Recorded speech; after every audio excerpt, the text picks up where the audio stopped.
श्री गोपाळ कृष्ण भगवान की जय। लीळा नंबर 149। देवतेच्या भक्तीने पतनशील फळ आणि परमेश्वराच्या भक्तीने नित्य फळ। सर्वज्ञांनी भट्टोबासांना दुसऱ्यांदा अन्याय वृत्ती निरूपण केली। चैतन्य देवता होय,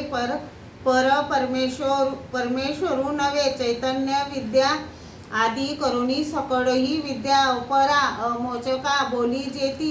चैतन्या परू परमेश्वरू पाविजे ते अच्युत पद बोलीजे। एक ज्ञान भक्ती वैराग्य जन्म मृत्यूच्या बंधनापासून सोडवणारे आहे ते ईश्वरीचे, तर एक न सोडविणारे आहे ते चैतन्यादी देवतेचे आहे। चैतन्य फळ आत करून सर्व देवतेची फळे पतनशील आहेत।